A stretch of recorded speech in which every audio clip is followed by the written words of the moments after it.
What's up, y'all? It's Steph. I'm going to walk you through your warm-up for this week. Go ahead and repeat this warm-up for every workout this week. Let's keep it nice and simple. So the first thing you'll do is about 3 to 5 minutes of just moving your blood around, getting a little bit of a light cardio warm-up. I'd suggest somewhere between a 5 to 6 RPE or just kind of a 50 to 60% effort. We're going kind of light here, just moving the blood around. So you can do this on the bike, you can do it on a treadmill, fast walk, you could do a slow jog, you could do an erg or a rower, skipping rope, just anything to get your blood moving. Then what you're going to do is go through this mobility warm up. So the first thing we're going to do is a Spider-Man stretch. You're going to kind of come down into a bit of a plank position here, and you're going to step your leg forward into a deep lunge. We're really trying to get a really good stretch here. Now, depending on your level, you might want to actually have your hands up on something like a step or a bench. If that works for you, if you have the flexibility and you can get down low here, we're not trying to really hold this for a really long time, but rather just kind of move through this range of motion. I can also drop an elbow to the ground. So the outside elbow generally makes it a little bit easier for a deeper stretch, inside elbow, and then we're going to switch legs. So step that leg forward. Again, you can hang out here. You can drop an elbow to the mat, inside or outside, whatever works for you, or put your hands up. All right, so from here, we're going to come into a bit of an ankle mobility.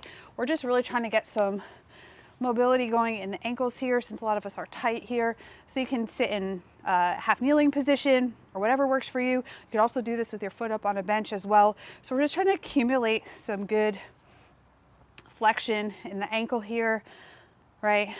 And hang out and then switch sides. Ooh, my knees are crunchy. So I'm really just trying to prepare for anything that might involve squatting or lunging in that position.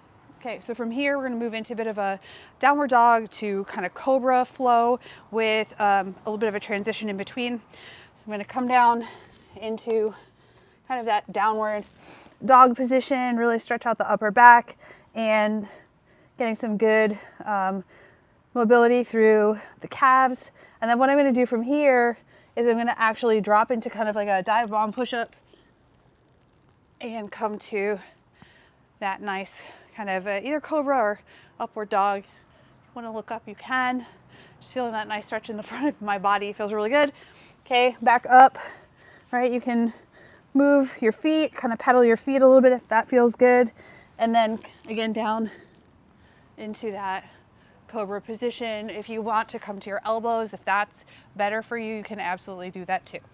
All right, so from here, we're gonna move into a bit of a quadruped position. I'm gonna get some more mobility through the thoracic spine here. So you can either do a T-spine rotation or a thread the needle. So hand is gonna go up behind the head and we're gonna reach and rotate. And then I'm gonna drop this elbow through this little hole here underneath my body and look in the opposite direction. Back up and down, and then I can switch sides. Also feels really good, especially after sitting for a while.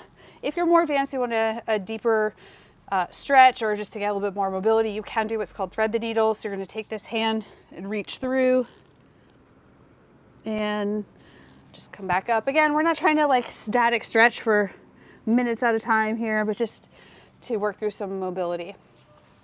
Last but not least, we're gonna do a bit of a squat to a hinge. So this is kind of an air squat, also hitting the hamstrings a little bit. So I usually just grab onto my toes. I'm gonna come down into just a body weight squat here. And then on the way back up, I'm gonna kind of send my hips back a little bit, get a stretch in the hamstring. If your legs aren't totally straight or locked out at the knee, totally fine, right? So after I do that, then I just kind of stand up.